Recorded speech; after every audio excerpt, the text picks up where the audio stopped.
Welcome back to another episode of Recovery Through Discovery. I'm your host, Jamaica J, and today we're unpacking mental clog. So, mind you, I'm gonna have my notes referring to those because I can get scattered up here.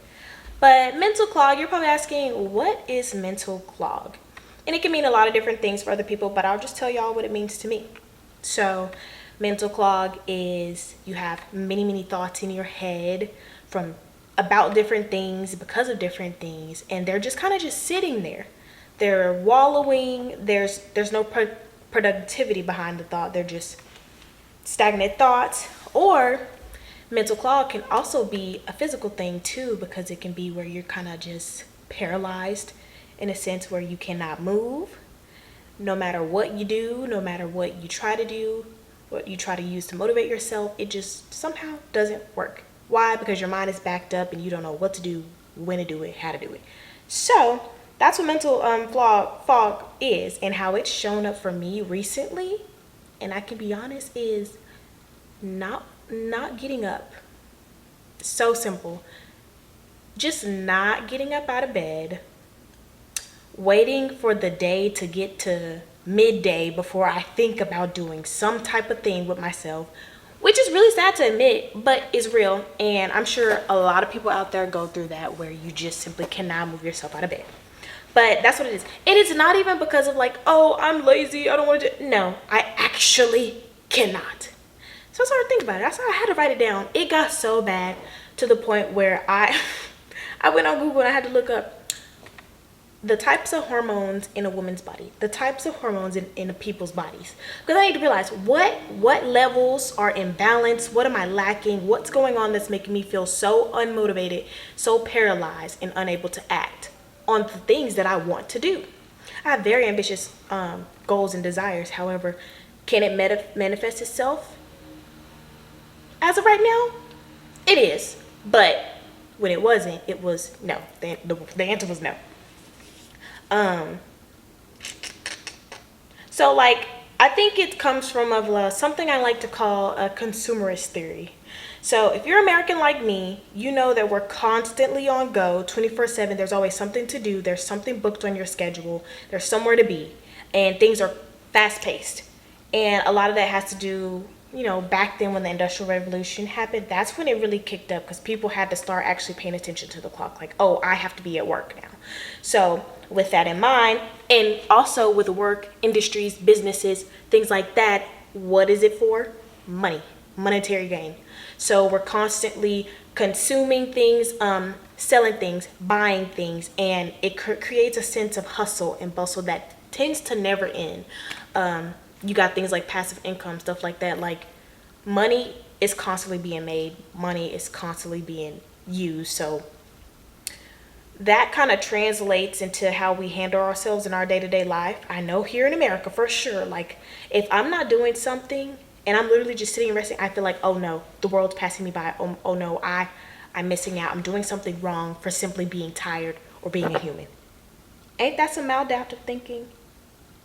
Yes, because that means that now I'm battering myself and shaming myself for being a person. Do-do-do-do-do-do. So yeah, we live in a society. We live in a society. Shot. We live in a society where we're constantly consuming. That could be from the media, social media. There's no close down time. It's always open, 24/7. There's media. It could also be sensory, just by the things we see, we smell. I know, being in a city, like, my nose gets so overwhelmed by all the nasty smells. Oh, it's too much. Or just constantly hearing our electronics in the background. You gotta watch Netflix, but you're not really watching Netflix. It's just background sound, so you could be on your phone, be on TikTok. Stuff like that. Just being overstimulated. Oh my gosh, someone's in here. Yes, being overstimulated, and that in itself can make you very ignorant to your surroundings and also to your well-being. Oh, food too. I wrote down food too because we're constantly consuming food too. We love to eat over here. We love it. Snacking, being eating food and not knowing when to stop, like all of that is just a consumerist type of deal that has a root in just how society was structured here in this country for sure. Um, and with that in mind, I think it's really important to disconnect just as much as you consume. Like it needs to be the same proportion. So for example, we're on our phones probably about 4 to 8 hours a day on our phones, spending time on our phones. So it's like, okay, you're doing that every day, 7 days a week. Maybe choose a couple days out of the week to where you just completely unplug, to where you're not on your phone. If it's not like you picking up a phone or a text or something, but like just not being on social media for a while, and actually, I don't know, picking up a hobby other than being on your phone. Read a book, learn something. Oop, I didn't mean to say it like that. I didn't mean to say it like that. But no, read a book, go painting, go walking. That's something I've been doing recently, because my body, I just feel the elasticity in my skin shrinking and shrinking and shrinking. And that doesn't make me feel good. It doesn't make me feel good about myself. It doesn't make me feel good about my physical capability. So what I did to combat that negative feeling is I decided, you know what, I'm going to start getting up and going for a walk. Start from walking to running. So now I'm walking and running X amount of miles a day. And I don't have my phone with me. Try not to have my phone with me. I'm not aware of the time. I'm not going to be so caught up in who's texting me while I'm doing it. No, I'm focusing. Like, this gives me my me time, gives you your you time, and be able to actually truly disconnect. And you can look around at other people, see what they're doing, look at nature, listen to nature, feel the breeze on your skin, like think about unpack the thoughts, that are running rampant through your head, and it just gives you that time. So something as simple as just taking a walk every day. And it doesn't have to be anywhere crazy, like literally just take a walk around your neighborhood. Something like that, it'll just give you a sense of living. Ooh, and with that, that's kind of like a dopamine detox. If you don't know what a dopamine detox is, essentially positioning yourself to where you're not in fight or flight mode constantly, and where you're reducing those things that are giving you constant hits, like scrolling on TikTok, that's giving you a constant hit, eating junk food, constant hit, things like that, watching things that make you happy, like it's a constant hit. So when you take that away, it helps it it kind of regulates your system. It regulates your nervous system, regulates and rewires everything depending on how frequently you do it and for how long.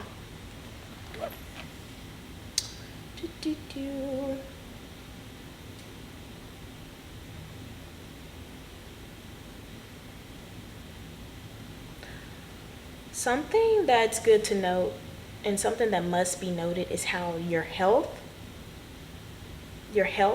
mental, physical, emotional, and spiritual, the state of your health on all those realms are directly impacted by what you consume. What do I mean by that? You become what you consume. Just like you become like the people you spend the most time with. If you're constantly around it, you're going to start to mimic the behaviors, the thoughts, the actions, and things like that. So say, a good thing to do is like look and study your algorithm on your social media apps, like your For You page and your Explore page. Look at that, and that's going to tell you who you are. That's going to tell you what you indulge in the most. So say you are on your For You page and all you see is cooking videos, or a bunch of animal videos, or a bunch of supermodels, a bunch of Instagram models, or a bunch of baddies, a bunch of lace wigs, a bunch of acrylic nails, swan eyelashes, beat faces to the gods. Like, if you see all of that, okay, might be leaning towards the superficial side, but that's okay, because things like that can be changed. And obviously, if you're seeing that, you're also learning how those people kind of like think in life too. And maybe they're surface level people. Maybe they're the people who don't care about depth in conversation. Maybe they don't care about have the same morals or the same type of yearnings that you may have. I don't know, but one thing about it is yours will definitely start to conform to whatever theirs is, because you're watching them constantly. So please, please, please be mindful of what you're watching, even if it's like something that's enabling an addictive habit that you have, and you know what I'm talking about, you might want to stop watching that, buddy, because it's literally deteriorating you. It is. And if it's not deteriorating you as much as you can see right now, it's definitely deteriorating the people around you, because it's subconsciously making you function in a way towards people around you that may be detrimental and killing your relationships. So just be mindful. Ooh, and I'll tell you something. Like me, I love relationships and all that stuff. So on my TikTok page is full of it, but you know what? It's not just the positive stuff it's full of. It's also full of the negative.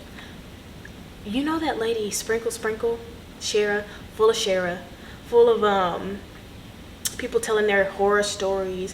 People like, oh, forget love, you run his pockets. This is how you get a wealthy man. This is how you get a successful man. Or this is how you go no contact so you can make them desire you more. This is how you can make them obsessed with you.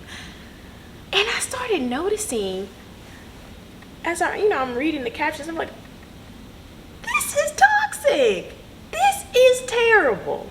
This ain't no good. I don't want to be like this. This isn't what I want to attract in my life.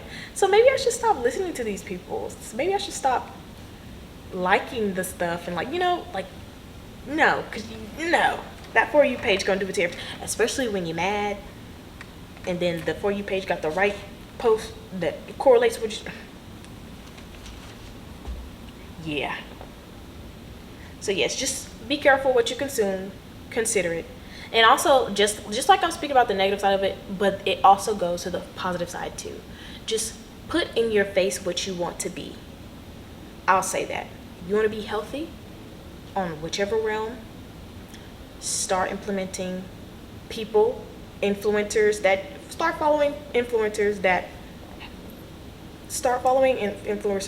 do that. And yeah.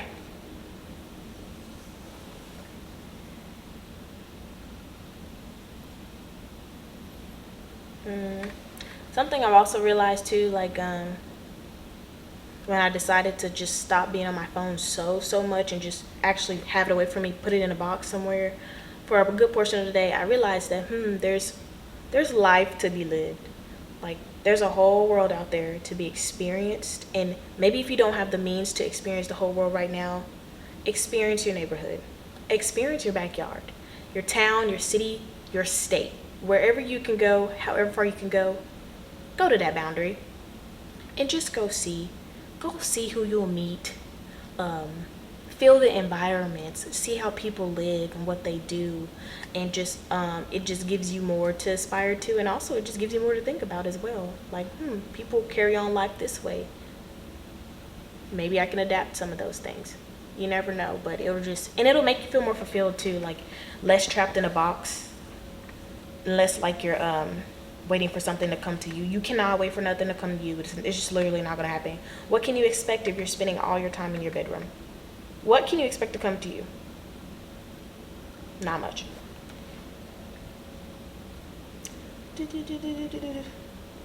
So with that in mind, look, you want to know what God gave us? He gave us free will. So wholesomely use your free will to go explore and to go do things and to just do something out of the ordinary. Like, I don't know, go sit at a bar, and maybe you don't drink. It's okay. Side note, can we talk about how bars are not just for people who drink? The bar is a great place to socialize. And cause I learned how to play pool at the bar. I met some great people, kicking it, chopping it up. I was like, I like this. Playing darts, come on, that's fun. And I was not drunk, no ounce of liquor in my system. It was fun. So yes, go to a bar, go sit down at the bar, talk to some people, ask them, hey, what are you drinking? Even though you really don't care because you're not gonna drink, but just to start the conversation. Or you see something they're wearing that they like. Oh, I like your blouse. Oh, I like that watch. You never know what can come from a simple comment, from a simple compliment. So just do it. There's this thing, what is it called?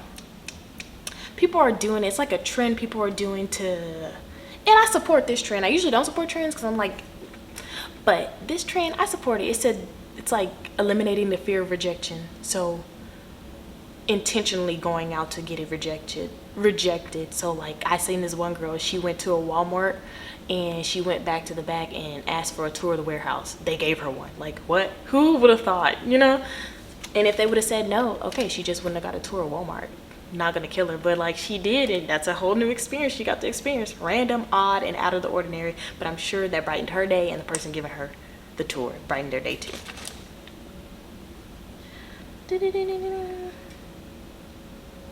Oh, and also doing things that you don't want to do in the moment, that boosts your dopamine as well because it gives you a sense of reward.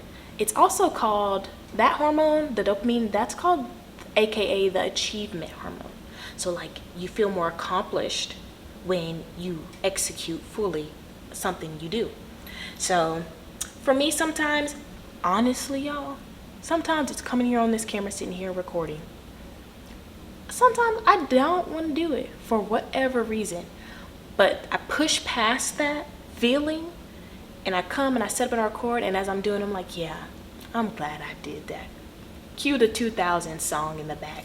Like, that's just how I feel, and it makes me feel so good, and it propels me more and more and more to doing it again and again and again. Yeah, so 18 minutes.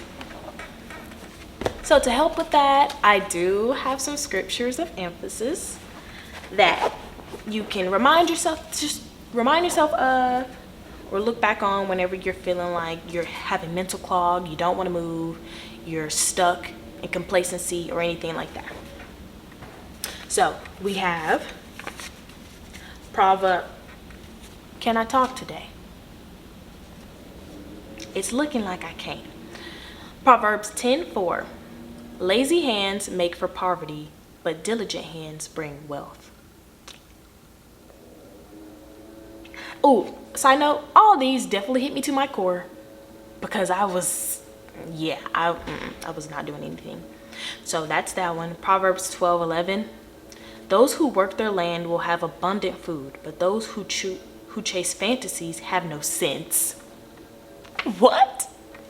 He said, don't just be a daydreamer. Don't just sit and be a thinker, be a doer. Get out and go get it. Go do something.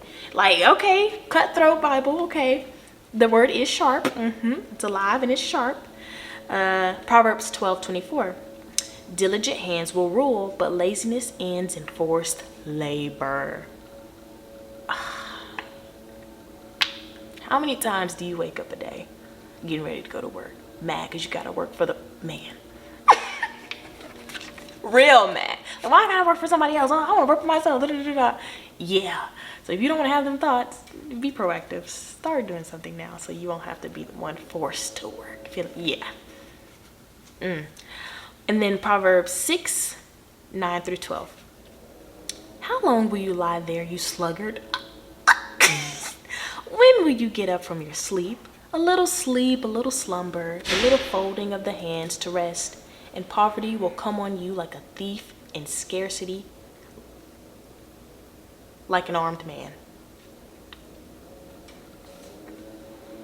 I'm a napper. Sometimes I make it a mandate. It's mandatory that I take a nap. If you're somebody who loves sleeping or you sleep to escape your problems, listen to me as someone who does it habitually, and I'm not gonna lie, I still do it.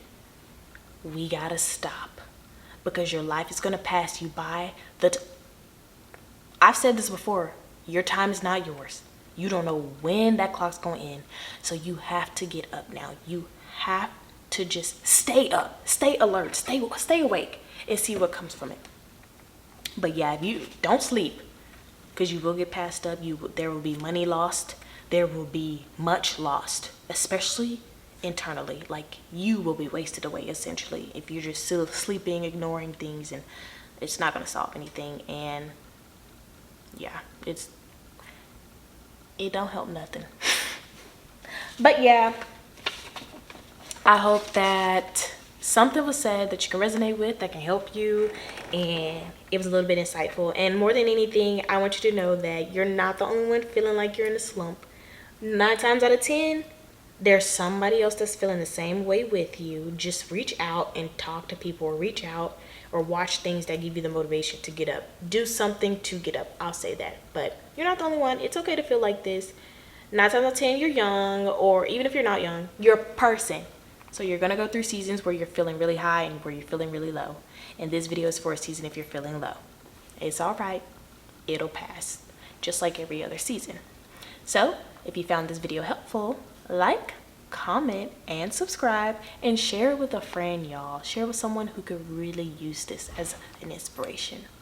Until next time, I'm your host, Jamaica J, and I'll see you next time.